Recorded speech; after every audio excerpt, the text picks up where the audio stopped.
this video, we will discuss about direct and indirect variation.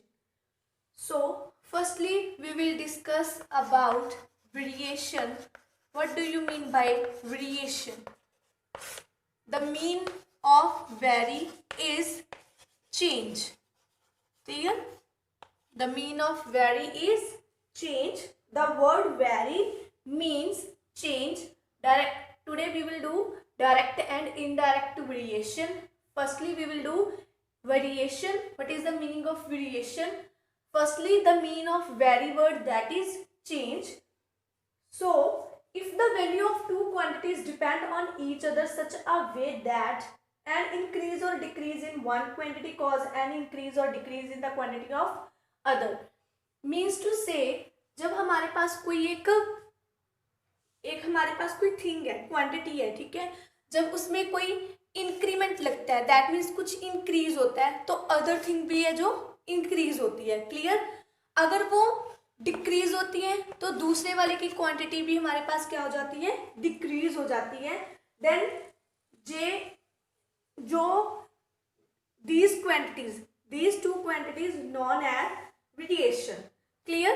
To type के variations होते हैं. One is direct and second one is indirect. Clear? What is the meaning of variation? Firstly, the meaning of vary is change. Variation means is that an increase or decrease in one quantity causes an increase or decrease in other quantity. Clear? Means हमारे पास अगर एक quantity में increase हो रहा है तो उसके cause से दूसरी क्वांटिटी में भी इंक्रीज होगा. अगर वो डिक्रीज हो रही है तो दूसरे वाली क्वांटिटी भी हमारे पास क्या होगी, डिक्रीज होगी. क्लियर? एंड टू टाइप्स के वेरिएशंस होते हैं हमारे पास, direct and indirect variation. Clear? One by one we will discuss about direct and indirect variation. Firstly, we will discuss about direct variation and we will do examples related to direct variation. Clear? What is the meaning of direct variation or you can say proportion? The quantities, two quantities होती हैं. Direct variation का means क्या है आपके पास, two quantities होती हैं हमारे पास, x एंड y. इनको डायरेक्ट प्रपोर्शन कब बोलेंगे या डायरेक्ट वेरिएशन कब बोलेंगे? Whenever the value of x increase हो या फिर डिक्रीज हो, then the corresponding value of y वो क्या होगी, इंक्रीज होगी और या फिर डिक्रीज होगी. इन दोनों को किस में लिखा जाता है, x by y ratio form में राइट किया जाता है. Clear? And two numbers x and y are in direct proportion. Clear? हमारे पास क्या होता है, x एंड y जो रेशो फॉर्म में है वो किसके इक्वल होते हैं, एक कांस्टेंट k के इक्वल होते हैं. Clear? That means x1 upon y1 that is equals to x2 upon y2 and so on that is equals to constant k. Clear? जब भी हमारे पास x की वैल्यू अगर इंक्रीज हो रही है तो उसकी कॉरेस्पॉन्डिंग वैल्यू y भी इंक्रीज होगी. अगर ये वाली वैल्यू डिक्रीज हो रही है तो इसकी कॉरेस्पॉन्डिंग वैल्यू भी हमारे पास क्या होगी, डिक्रीज होगी. क्लियर? और एक्स वाई को रेशो फॉर्म में राइट किया जाता है. X y is equals to k यहाँ पे कोई भी कांस्टेंट होता है, k that is equals to constant.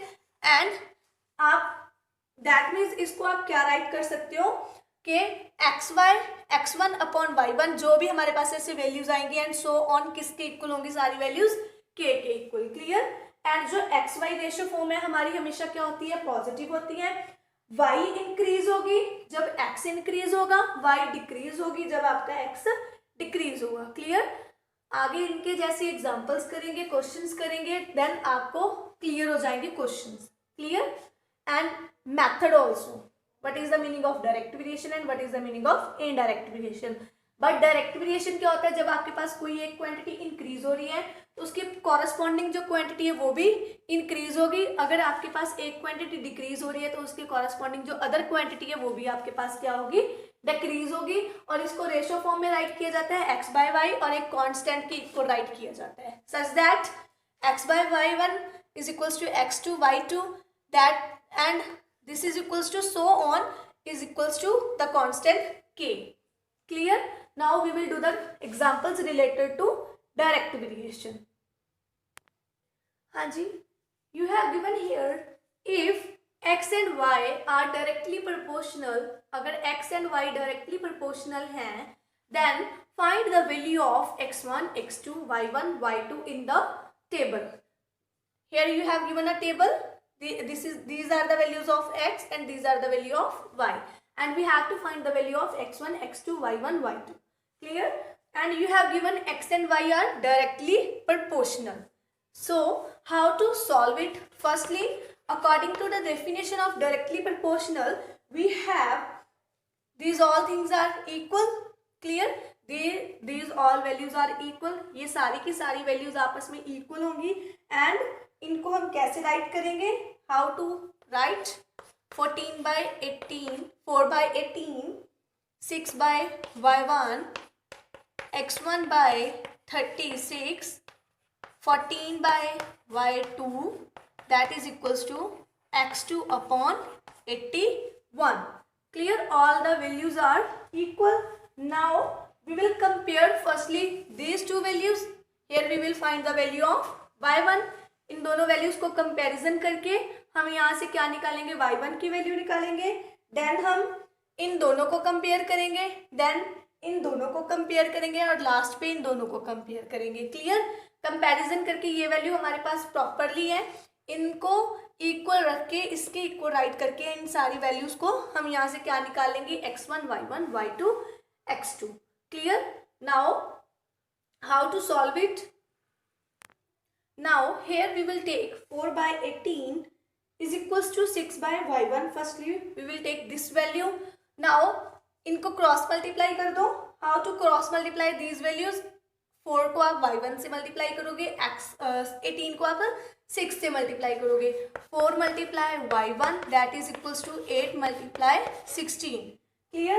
Now take this 4 on the other side. Then ये आपके पास क्या आ जाएगा? डिवाइड का आ जाएगा. Clear? Now solve it. How to solve it? Cutting कर देंगे हम यहाँ पे. 2 2 ज़ा 4, 2 3 ज़ा 6, 2 1 ज़ा 2, 2 9 ज़ा 18.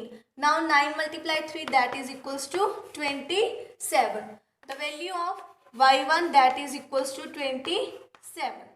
Now we will take here the second value 4/18 and the second value is x1/36.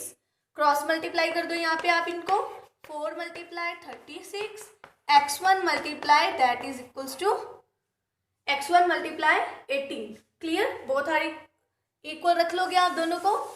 यहाँ से हम क्या करेंगे? x1 की वैल्यू फाइंड आउट करेंगे.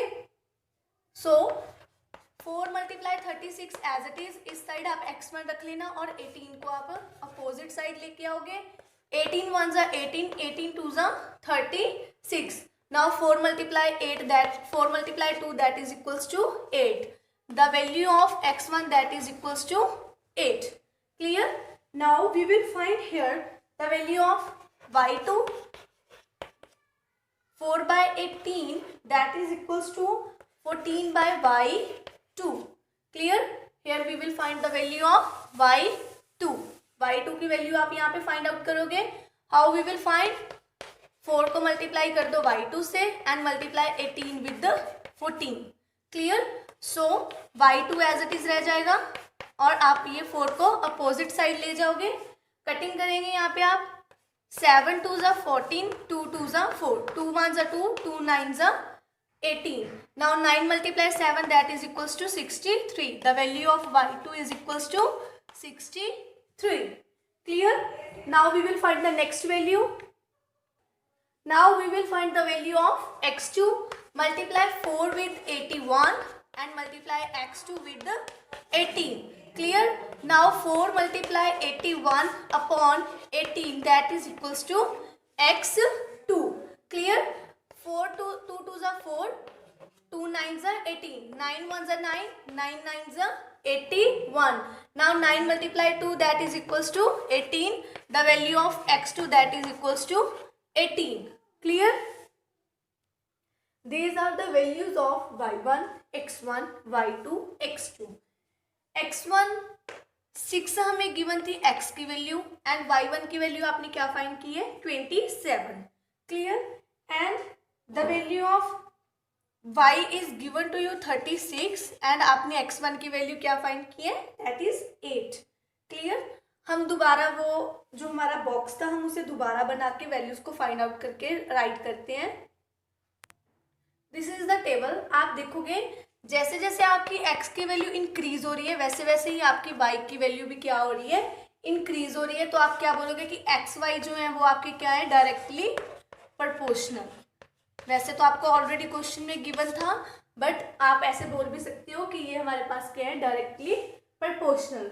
जैसे जैसे x की वैल्यू इंक्रीज हो रही है वैसे वैसे ही आपके पास y की वैल्यू भी इंक्रीज हो रही है. क्लियर. आपको मेंशन है यहाँ पे directly proportional and values of x1 x2 y1 y2 आपने फाइंड आउट करनी थी. ठीक है. और हमने डेफिनेशन में ऑलरेडी किया है कि जो x1 y1 x2 y2 ये सारे नंबर एक कांस्टेंट के इक्वल होते हैं. क्लियर. तो वहां से हम यहाँ क्या फाइंड कर लेंगे the value of x1 y1 x2 y2. Clear. Now we will do the next question.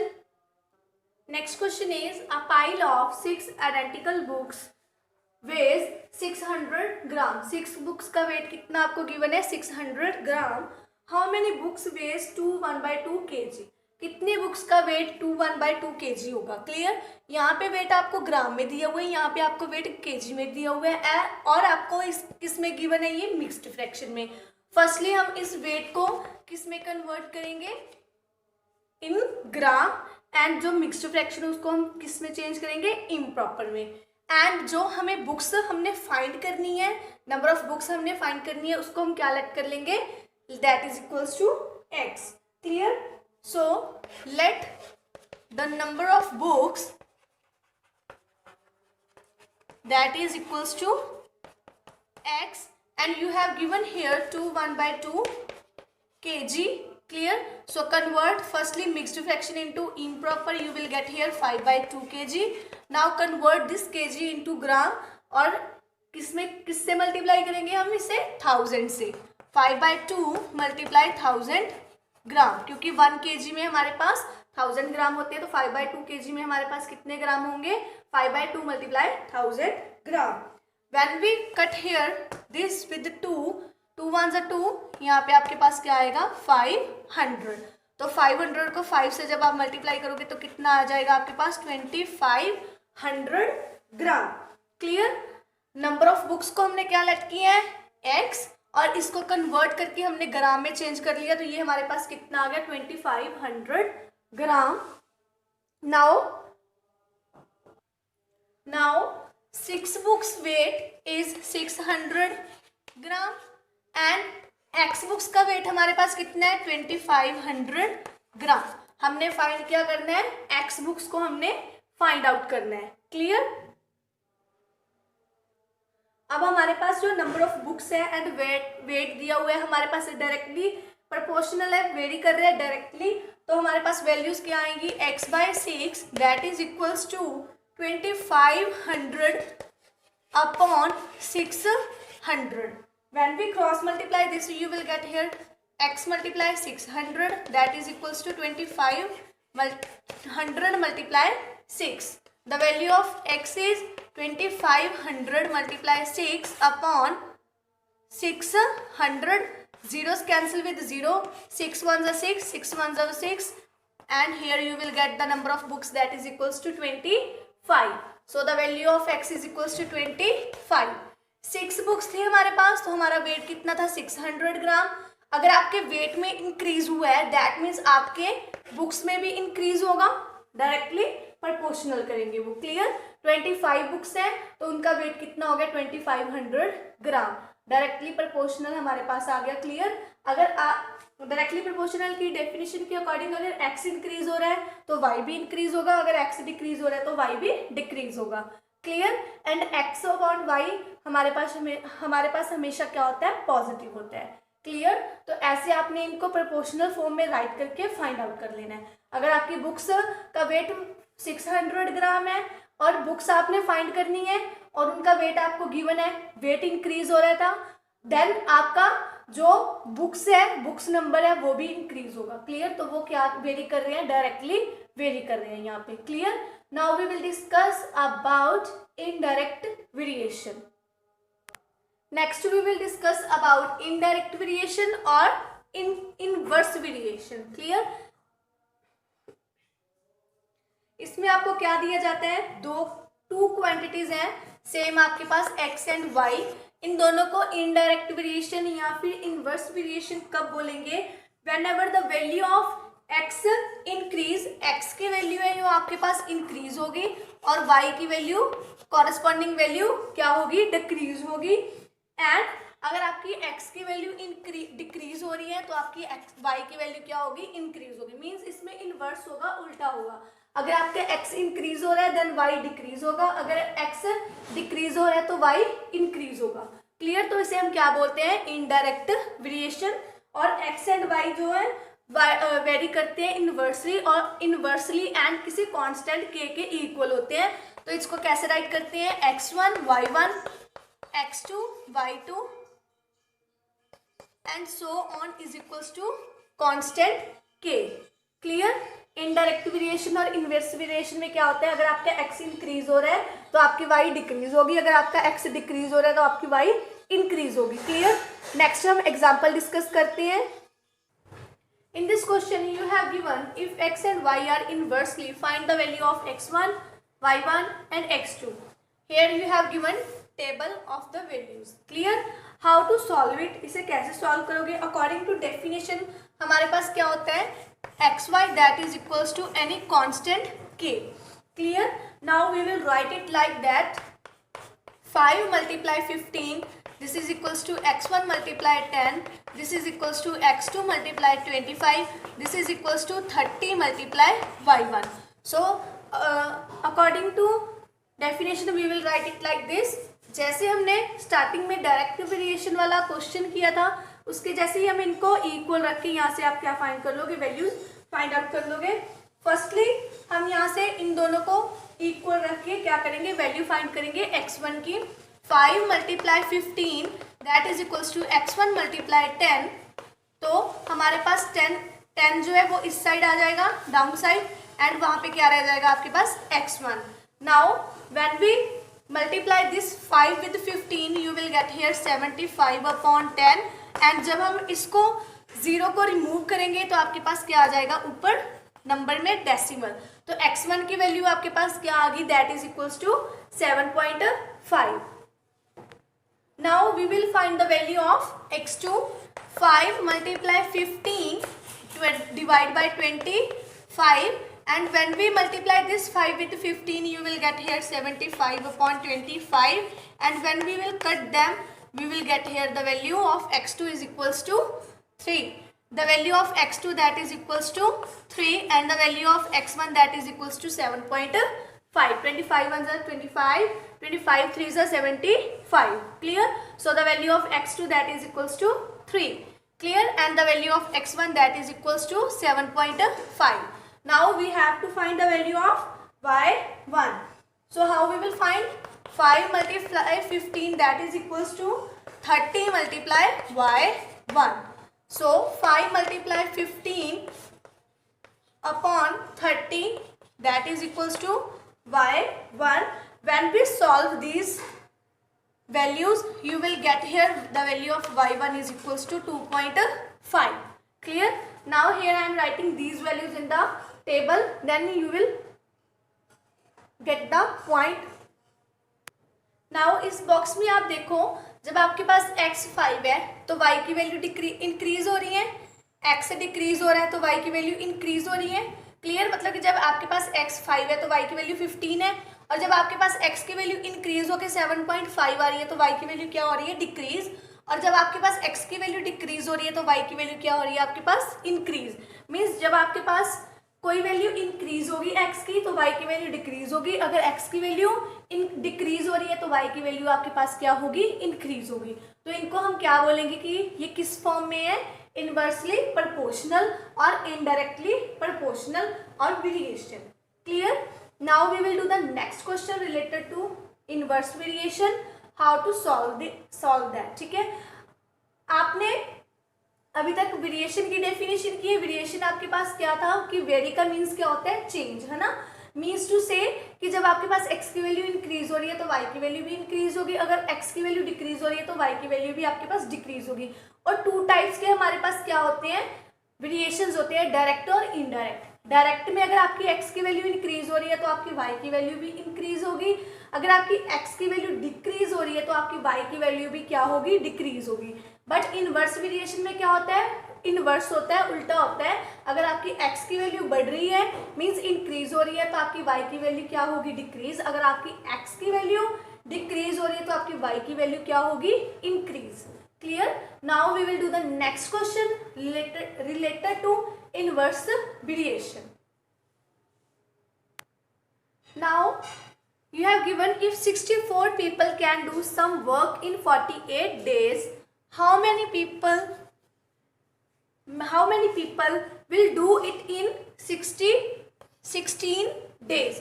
अगर एक काम को, कोई भी एक वर्क है, सम वर्क है, अगर 64 पीपल उसको 48 डेज में कंप्लीट कर रहे हैं तो कितना वर्क कंप्लीट करेंगे वो 16 डेज में। हमने आप यहाँ अब आपने यहाँ पे क्या फाइंड करना है, पीपल्स फाइंड करने हैं, कितने पीपल्स होंगे उस वर्क को 16 डेज में कंप्लीट करने के लिए। दैट मीन्स सबसे पहले हम लेट कर लेंगे number of people, number of people that is equals to x. clear. now less time. अब हमारे पास क्या है, पहले हमारे पास 48 डेज थे और 64 पीपल्स वर्क कर रहे थे, है ना। अब हमें 16 डेज दिए मीन्स कम डे दिए हैं, तो हमारे पास कितने मीन्स हमारे पास मोर पीपल रिक्वायर्ड होने चाहिए। मीन्स हमारे पास पीपल्स की क्वांटिटी है, जो पीपल्स की नंबरिंग है जो ज़्यादा होगी तभी वर्क कंप्लीट होएगा, तभी हमारे पास वर्क कंप्लीट होगा। तो यहाँ पे हम क्या राइट कर रहे हैं, इस साइड डेज और इस साइड हम क्या राइट करेंगे, पीपल। क्लियर। 48 डेज लग रहे हैं जब 64 पीपल वर्क कर रहे हैं। क्लियर। तो कितने पीपल्स लगाएंगे अगर वो 16 डेज वर्क करें, 16 डेज है और x आपके पास पीपल्स हमने लेट किए हैं। क्लियर। दैट मीन्स अब हमारे पास क्या होगा, पीपल्स की क्वांटिटी क्या होगी, बढ़ जाएगी। क्लियर। दैट मीन्स हमारे पास अगर 64 पीपल 48 डेज में वर्क कर रहे हैं तो x मतलब कि x पीपल कितने हमारे पास पीपल्स हम लगाएंगे 16 डेज में वर्क को कंप्लीट करने के लिए। So how we will do it, this is a direct indirect proportional. So इसे हम कैसे सॉल्व करेंगे। Now x by 64 that is equals to 48 upon 60. Clear. Now multiply this x with 16 and 64 with 48. Here we will find the value of x. Now 16 ones are 16, 16 threes are 48. Now multiply 64 with 3, you will get here the numbers 192. Means 192 peoples लगाने पड़ेंगे अगर आप 16 days में उस work को complete कर रहे हो। क्लियर। हमारे पास डेज कम थे, लेस टाइम था, देन हमारे पास क्या होगा, पीपल्स के जो नंबर है, जो क्वांटिटी है वो क्या हो जाएगी, इंक्रीज हो जाएगी। इनडायरेक्ट प्रोपोर्शनल की डेफिनेशन के अकॉर्डिंग हमारे पास अगर x की वैल्यू इंक्रीज हो रही है तो y की वैल्यू क्या होगी, डिक्रीज होगी। अगर x की वैल्यू डिक्रीज हो रही है तो y की वैल्यू क्या होगी, आपके पास इंक्रीज होगी। Clear. Now we will do the next question. हाँ जी, the next question is one gas cylinder is used to cook for a family of 10 people for 30 days. एक फैमिली है, क्लियर, उसमें 10 पीपल्स हैं और वो कुकिंग के लिए एक गैस सिलेंडर को यूज कर रहे हैं कितने डेज के लिए, 30 डेज के लिए। If 5 guest join the family, how long will the cylinder last. अगर 5 गेस्ट फैमिली को आके ज्वाइन कर लेते हैं तो आप बताओ कितने डेज सिलेंडर है वो जो है लास्ट तक चलेगा। क्लियर। अब यहाँ पे हम क्या राइट करेंगे, पीपल्स, और यहाँ पे हम क्या राइट करेंगे, डेज। अब हमारे पास पीपल्स इंक्रीज हो रहे हैं, देन डेज क्या होंगे, लेस होंगे, हमारे पास मोर पीपल्स हैं तो डेज लेस होंगे। फर्स्टली जब 10 पीपल्स थे तो कितने डेज के लिए यूज हो रहा था सिलेंडर, 30 डेज के लिए। क्लियर। अब 10 में 5 और गेस्ट इंक्लूड हो गए, ऐड हो गए, ज्वाइन हो गए, तो आपके पास टोटल कितने मेंबर हो गए अब फैमिली के, 15। क्लियर। 15 पीपल हो गए तो वो कितने days cylinder means then cylinder कितने डेज यूज होगा, आपने वो फाइंड आउट करना है। क्लियर। अब हमारे पास मोर पीपल्स हैं तो लेस डेज होंगे, अगर लेस डेज होते तो हमारे पास क्या आ जाता, मोर पीपल्स आ जाते, जैसे हमने लास्ट एग्जांपल में किया है। क्लियर। और अब हमें पता है जो आपको ये क्वांटिटी दी हुई है ये इनडायरेक्ट वेरी कर रही है आपके पास, देन हम इसे कैसे फाइंड आउट करेंगे, यहाँ से हम क्या निकालेंगे, x की वैल्यू निकालेंगे, दैट मीन्स हम यहाँ से क्या निकालेंगे, डेज निकालेंगे। और हाउ टू सॉल्व इट, यहाँ पे हम क्या करेंगे, 10/15 15/10 that is equals to 30 upon x. Now multiply this 15 with x and multiply this 30 with 10. Cross multiply करनी है आपने इस x को 15 के साथ एंड 10 को 30 के साथ। Here we have to find the value of x. Now take this 15 on other side, you will get here in 15 in the division form. Clear. Now 15 1s are 15, 15 2s are 30. 2 multiply 10 that is equals to 20 days. The value of x is equals to 20 days. Means जब 10 people थे family में तो 30 days उनका जो gas cylinder था use किया जा रहा था, बट 5 गेस्ट और आ गए जिन्होंने आके फैमिली को ज्वाइन कर लिया। देन उन्होंने पूछा कि कितने डेज वो सिलेंडर को यूज कर सकते हैं। मीन्स हमारे पास पीपल्स अब ज़्यादा हो गए और जो डेज हैं वो क्या हो जाएंगे, लेस हो जाएंगे। दैट मीन्स ये हमारे पास क्या कैसे वेरी कर रही है, इनकी वैल्यूज इनडायरेक्टली वेरीज कर रही हैं। देन हम इन्हें कैसे फाइंड आउट करेंगे, 15/10 इज इक्वल टू 30/x और यहाँ से हम अपनी x की वैल्यू फाइंड आउट कर लेंगे। क्लियर। आप इनको 2 मेथड्स के साथ फाइंड आउट कर सकते हो। यूनिटरी मेथड अगर आपको आता है तो आप यूनिटरी मेथड यूज कर सकते हो, मीन्स 1 की वैल्यू आपको फाइंड आउट करके उसे सॉल्व करना पड़ेगा। ठीक है। यूनिटरी मेथड आपको ऐसे ही सॉल्व करना पड़ेगा। ओके। और इनडायरेक्टली प्रोपोर्शनल के लिए अगर आप प्रोपोर्शनल मेथड यूज कर रहे हो देन हमें इनको क्रॉस मल्टीप्लाई करके, फर्स्टली प्रोपोर्शनल में वैल्यूज राइट करके फिर इनको क्रॉस मल्टीप्लाई करके हमने सॉल्व करके आंसर्स फाइंड आउट करने हैं। Clear. Variation, indirect variation and direct variation के रिलेटेड हम डिस्कस कर चुके हैं। क्लियर। इनडायरेक्ट वेरिएशन हमारे पास अगर x इंक्रीज हो रहा है तो y डिक्रीज होगी, अगर x डिक्रीज हो रहा है तो y इंक्रीज होगी। डायरेक्ट में अगर x इंक्रीज हो रहा है तो y भी इंक्रीज होगी, और अगर आपके पास जो y की x की वैल्यू वो डिक्रीज हो रही है तो आपकी y की वैल्यू भी क्या होगी, डिक्रीज होगी। क्लियर। और इनके रिलेटेड जो क्वेश्चंस हैं, ठीक है, वो आप कैसे फाइंड कर सकते हो, यूनिटरी मेथड के साथ भी फाइंड आउट कर सकते हो और प्रोपोर्शनल मेथड भी यहाँ पे आप यूज कर सकते हो। ऐसे आप इनकी वैल्यूज को फाइंड आउट कर सकते हो। Clear. Hope you understood it properly and hope you are enjoying my videos. If you are enjoying my videos then please like, share and subscribe my channel for more videos. And जो भी आपके doubts हैं, queries हैं, वो आप मुझे comment करके बता सकते हो। Thank you.